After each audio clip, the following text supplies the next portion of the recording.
section? The Victim Identification Center. Before you were stationed at the Victim Identification Center, where were you stationed? I was stationed in the biology unit of the Forensic Science Laboratory. And there you were responsible for what? Crime scene investigation. Did that include blood spatter analysis? That included blood spatter analysis. And you've had how many years of service in the South African Police? 20 years, my lord. And at the Forensic Science Laboratory? 20 years. Colonel, for purpose of your evidence, you've compiled a report. I have. Is this a report?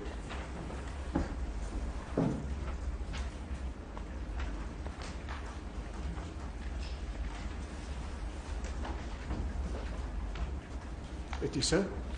I beg leave to hand the report in. May we mark this as QQ1? Like the photograph that we'll use was handed in as QQ, just to keep them all together. If this could be marked and filed as QQ1. This is exhibit QQ1.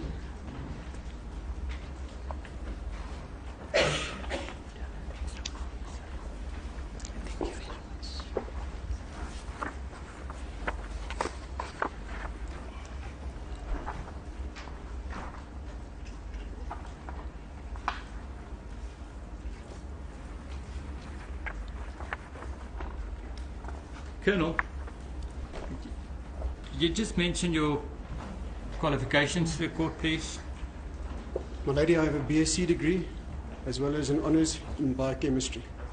Obtained from which university? From Rhodes University.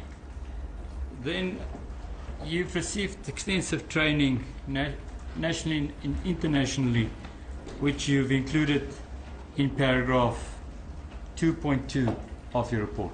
Do you confirm that? I do confirm that, my lady. In your time at the Forensic Science Laboratory, how many forensic investigations have you done? Over 1,300 investigations. And that doesn't include the investigations which I've accompanied other people with, where they were in a mentorship role. You've given evidence in all the courts in South Africa, that means High Court, lower courts, as well as Namibia and Swaziland. That is correct. How did you get involved in this particular investigation? My lady, I was instructed by my commander, Brigadier Russ, on the evening on 2013-02-14 to attend a post-mortem which was going to be held at the pathology, forensic pathology in Pretoria.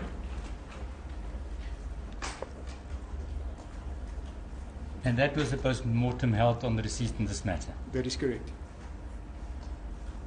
At the post-mortem, you made observation and notes, am I correct? I made observation and notes. I also assisted in the measuring of the wounds and supplied the measuring instruments, including the tape measure as seen in the photos, as well as the L scale. So, wherever one would see a measuring tape or an L scale on the post-mortem photos, those were the instruments that you provided? Yes, those are mine.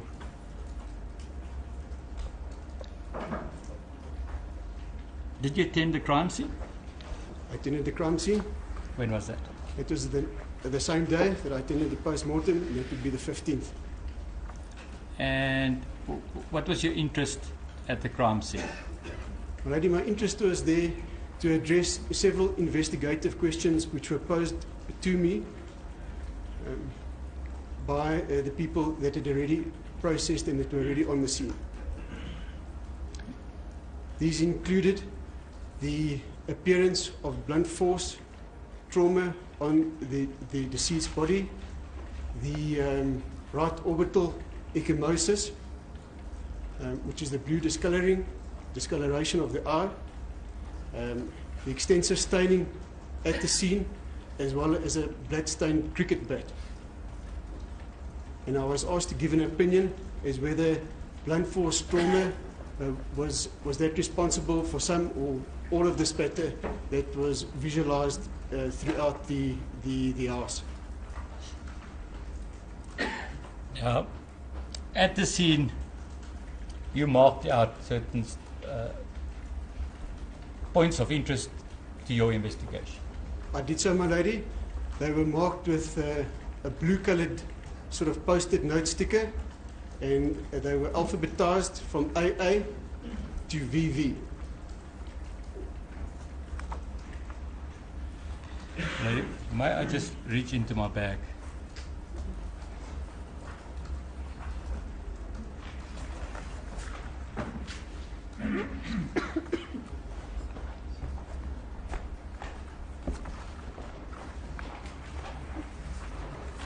And in album QQ,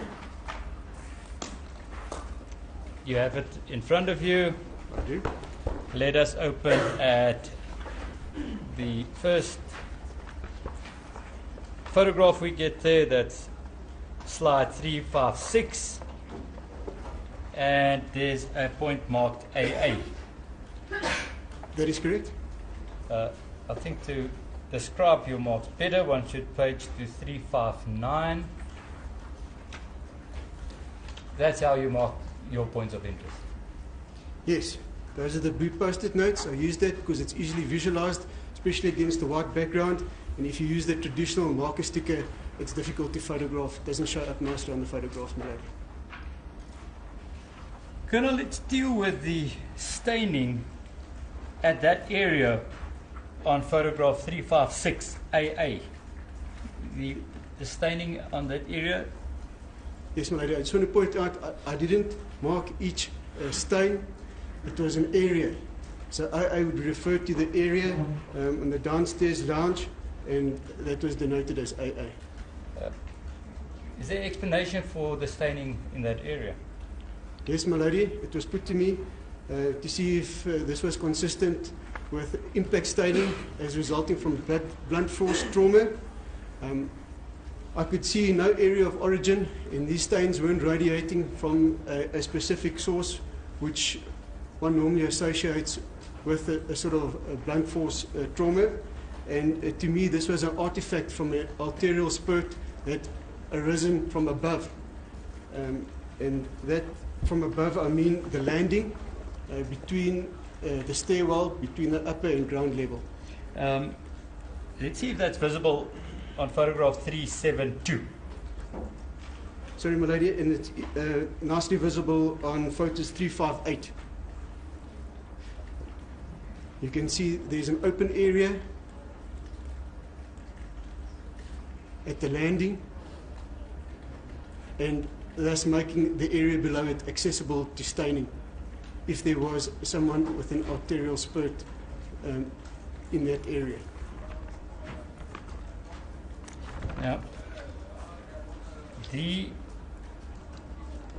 your interest, as one can see on that particular photograph, you've marked blood stains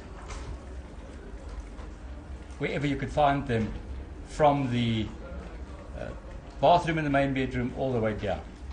Yes. Distinctive staining. Just 1 minute. There's a noise somewhere. Where does it come from? Outside, my lady.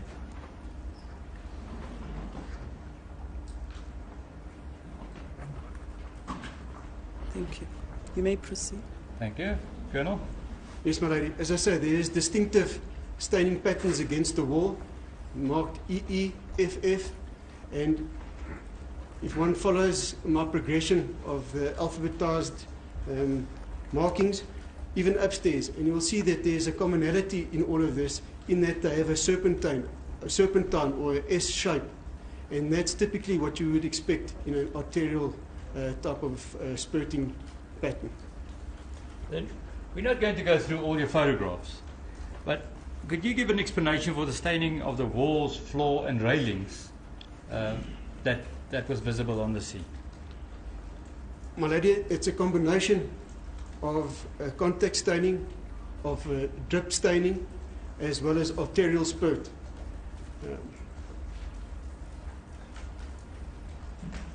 One of my notes that I did make at the What's post, the third one? contact staining, Yes. a drip trail, Yes. passive drip staining, and arterial spurt. Arterial. Arterial, from an artery. Thank you very much.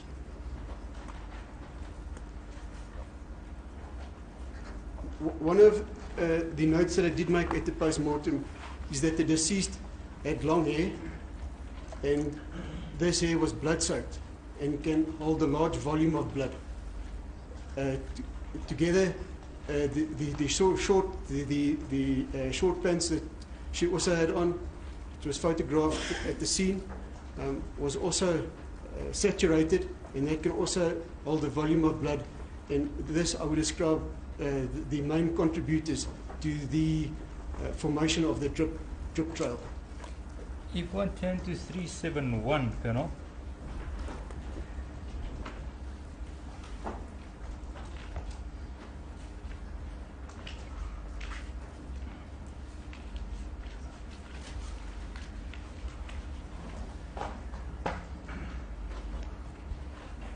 What the most probable explanation for that stain mark would be? My lady, if you look at the fine staining, there is only one thing that could have caused that in my mind is blood-soaked hair or hair-like substance.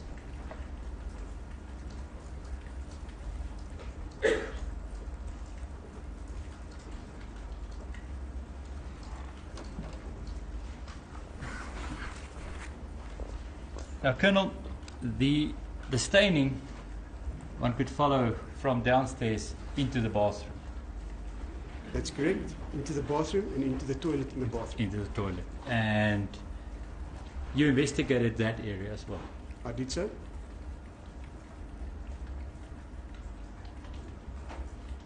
What were your conclusions if arriving at the scene, what were your conclusions as far as the toilet is concerned? That the deceased sustained wounds while being in the toilet. These wounds were consistent with gunshot wounds from observations at the post-mortem, and that 3 of these wounds, which the deceased sustained, could have resulted in severe bleeding.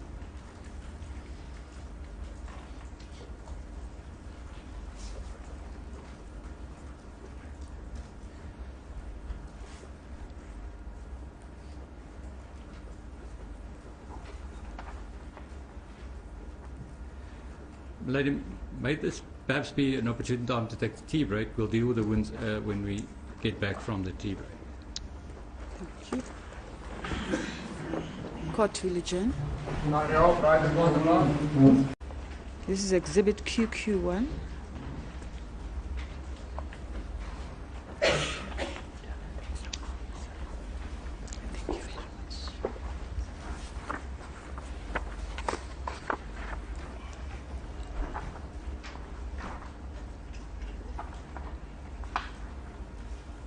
Section. The Victim Identification Center.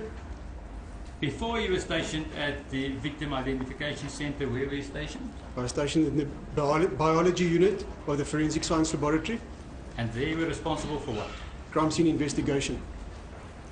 Did that include blood spatter analysis? That included blood spatter analysis. And you...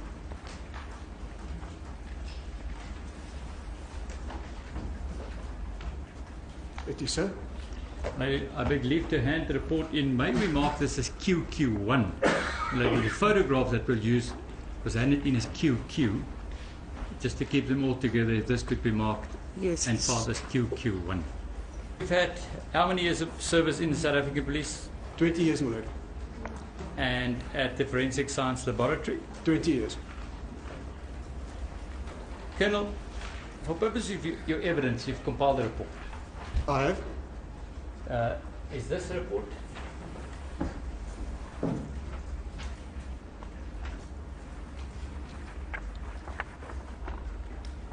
Colonel, you just mentioned your qualifications to the court, please. My lady, I have a BSc degree as well as an honours in biochemistry. Obtained from which university? From Rhodes University.